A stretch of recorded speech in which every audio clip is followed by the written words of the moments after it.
Well, folks, I hope I can get a good laugh out of you tonight. It's somebody's bedtime, not quite mine, but I just read where somebody had read one of my, or watched one of my old videos where there was a mouse in the house. And it reminded me of another occasion when there was a mouse in the house.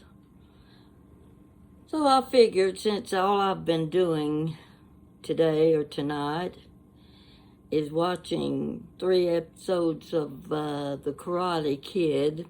Now you know who I'm talking about. It's been on time and time again. And this isn't the first time I've seen the 3 episodes of The Karate Kid. That's getting pretty bad, folks, when that's all you can find to do. So, when I saw the comment about the mouse in the house, I got to thinking. I thought, yeah, I remember another story once about a mouse in the house. Living in this small house in Louisville, and right off the kitchen, had a big kitchen. I mean, I walked a mile and a half preparing a meal because the stove was in one corner, cabinet in the other corner, sink in another corner, refrigerator, I don't know where it was. But anyway, I was going around in circles all the time trying to prepare a meal. But off from the kitchen was a little room, just so, not too much bigger than a big walk-in closet. And it was the little room you went through it to get out the back door, in other words, in and out the back door. That's the way you went.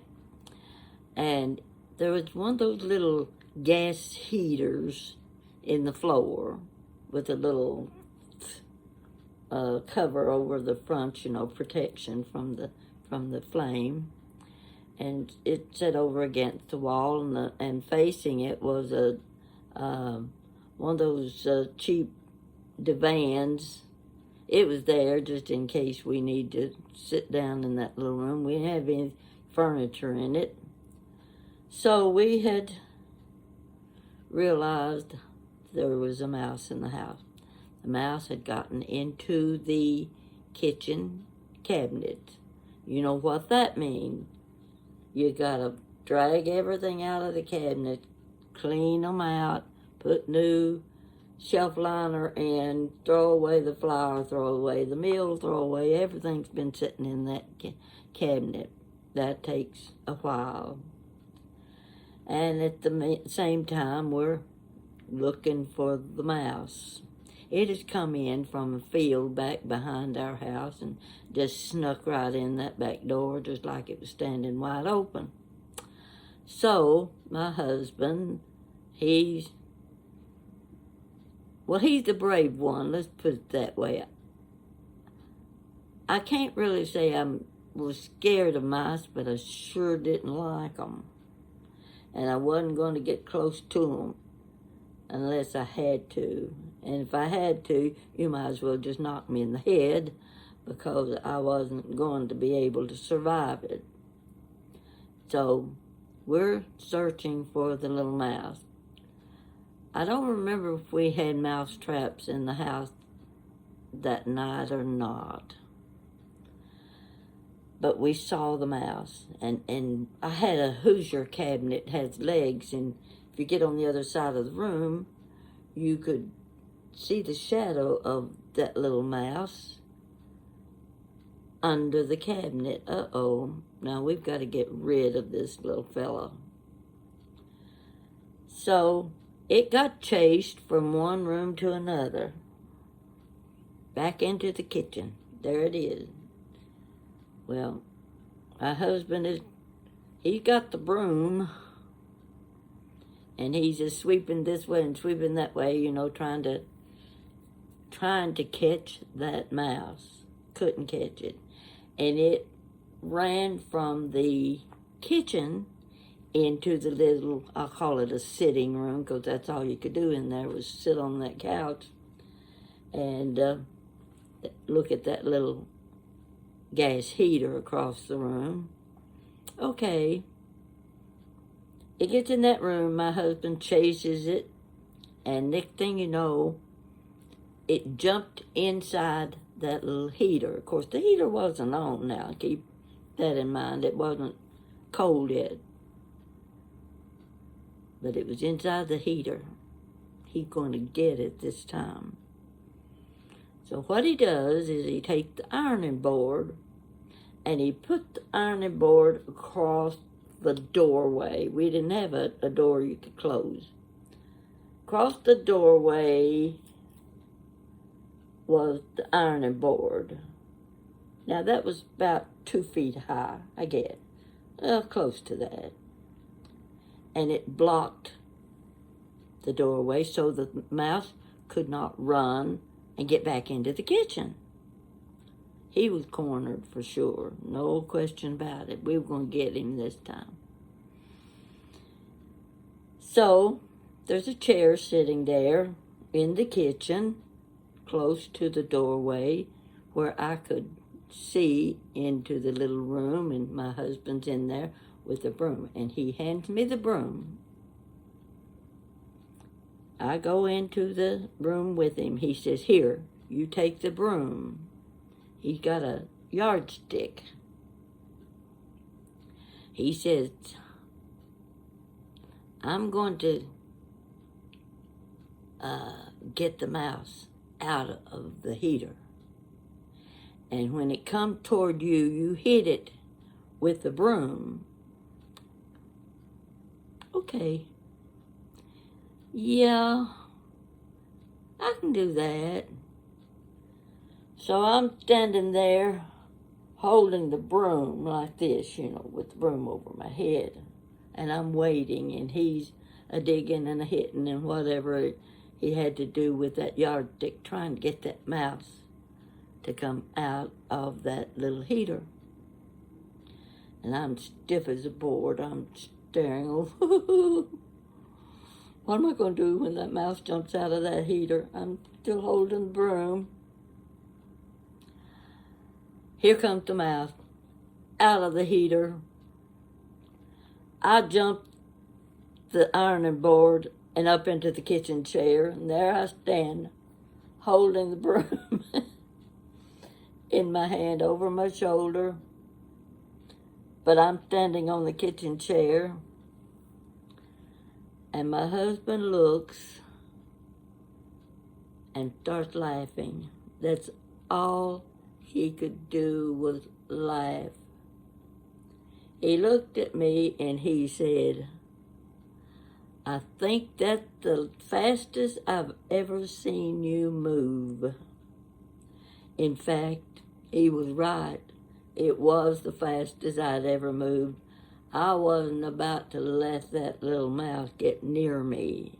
And if you think I was going to hit it with a broom, you got another thing coming. I wasn't that brave. No way. Well, I couldn't even step on a ladybug. How was I going to hit a mouse with a broom? So he stands and laughs and laughs and laughs, and he can't get over it. So he goes out and gets the mouse trap, and of course we caught the mouse. We got him, but I couldn't touch him, No, I couldn't do things like that. So if they ever accused me of murder, you'd know. Not that woman. She can't even step on a bug. How could she kill somebody? So I hope. That's the only... No, I had another mouse story too. Might as well tell it at the same time. This is back when I was living here in Lexington. I was working. Snow on the ground. I had on my pretty black wool sheath dress, my high heels, and I was taking a bag of garbage down the back steps to the garbage can. The garbage man would come around to the back of the house and pick up the garbage can and empty it. So I took this bag of garbage and I lifted the lid. I'm standing there in the driveway where it's snowy. And I lifted the lid and I looked down, and there are 2 mice in my garbage can, down in the bottom of the garbage can. Oh, what am I going to do? I can't leave them in there, because if they got in, they can get out. And if they get out, they're going to get in the house. I got to get rid of those mice some way. So my garbage gets set over to one side, and I look around. What am I going to do? There was a brick lying there. Now I don't have a coat on. It's midwinter.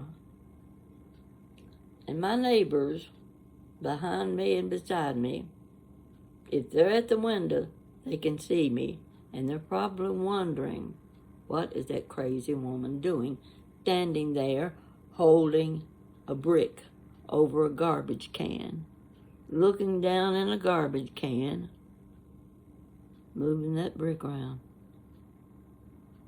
Now there's 2 of them. I can't drop that brick twice. If I get one mouse with the drop of the brick, what about the other one? That means I've got to reach down in that garbage can and get hold of that brick. No, I'm not going to do that. Not with that other mouse in there. It'll climb on my hand. Sure as the world, I couldn't stand that.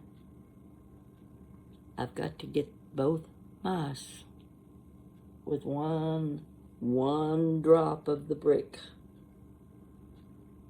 Can I do it?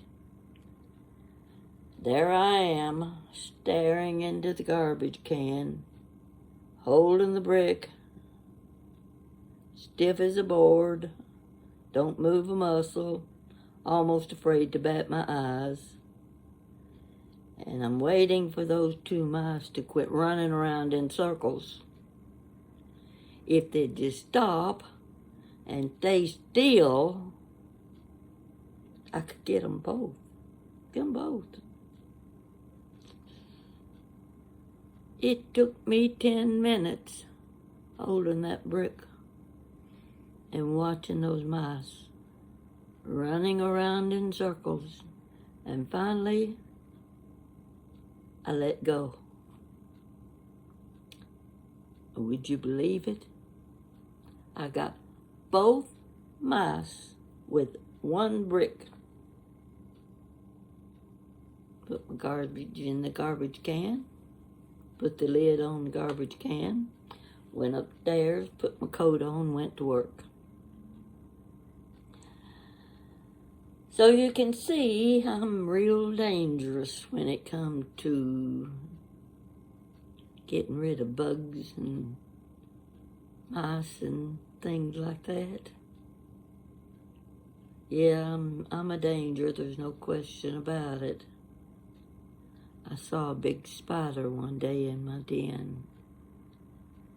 And I'm telling you, that spider was that big. That big. It had the longest legs I ever saw. It ran so fast across that room. What did I do? Oh, I ran to the kitchen to get the broom. That's the only weapon I had. I got the broom. I came back. I checked that ceiling. I checked every corner of that room. I stood in the middle of that floor holding a broom for 1 solid hour.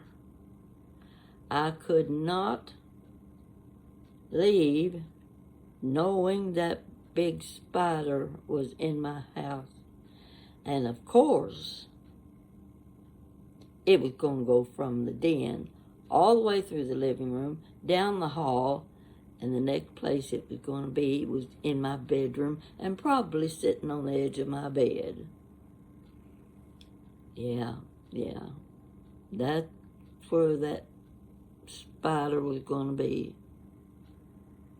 I stood and I stood and I stood. How do you get rid of a spider you can't find? I liked and never went to sleep that night, but you know what? Never saw that spider again. I don't know if it was a brown recluse or it wasn't a black widow. I knew that. Great big brown ones, all I know, and it had a lot of legs. But I never saw the spider again.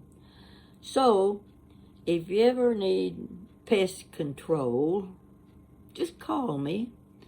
I'll come with my broom and we'll get rid of it. I just did this to get you settled and relaxed before you go to bed, because I'm just as bored as I can be. I just had my supper, a good ear of corn, really good corn, and a little salad and potatoes. That was my supper. Tomorrow I'm going to have to fix something good. I'm just tired of this hit and miss stuff. So I took Jan her lunch today. She's working at the antique shop.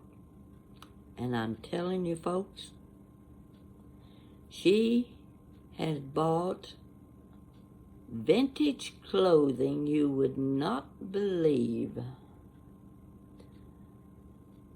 It is the most beautiful stuff.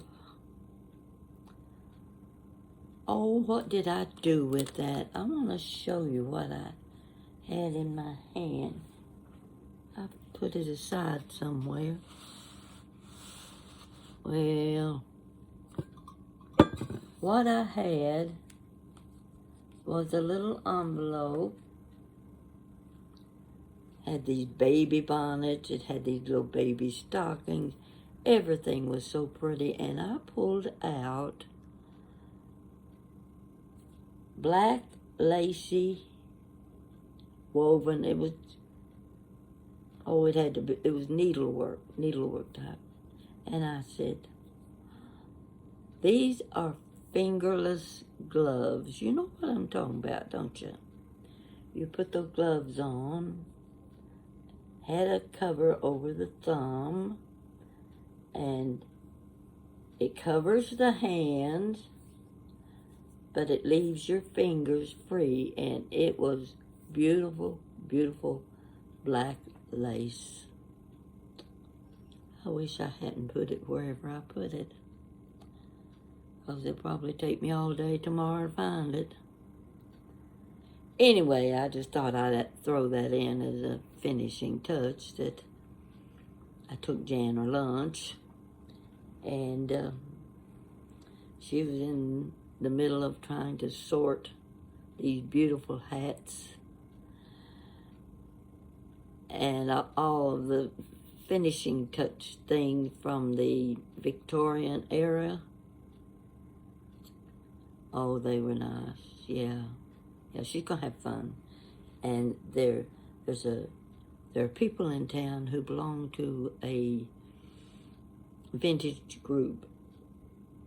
They have parties, they have dances, they travel together, and they dress in their Victorian garbs, whatever period they represent. If it's the Art Deco period, that's the way they dress. Whoops. I got to see some of the pictures that they had, this couple. They were a very nice couple. And they had dances. And they showed the outfits, the costumes they wore. And I thought, oh, that's got to be so much fun. It's something I would love to do. But the problem with those clothes was back in the days when they were wearing those Victorian dresses and those Edwardian clothes, the women's waistlines were about 22 inches. I haven't seen a 22-inch waist since I was 13 years old. I'd never be able to find a Victorian dress or an Edwardian dress that I could get past my arm. So it wouldn't be due for me to try to join a group like that. I'd have to make my own clothes, and I quit that years ago. So that's what I was doing today. And I've got to go wash out my dishes, get myself ready for bed, and I'm not going to be ready for another hour. I might find another Karate Kid episode that I missed. I'll let you know what happens in case you're not watching. So please tell me if you like this story. I can't believe I'm telling it. There's a mouse in the house. Can't have that. You have a good night's sleep. Maybe this story's soothing enough that you won't be dreaming about mice and spiders. Thank you. Bye-bye.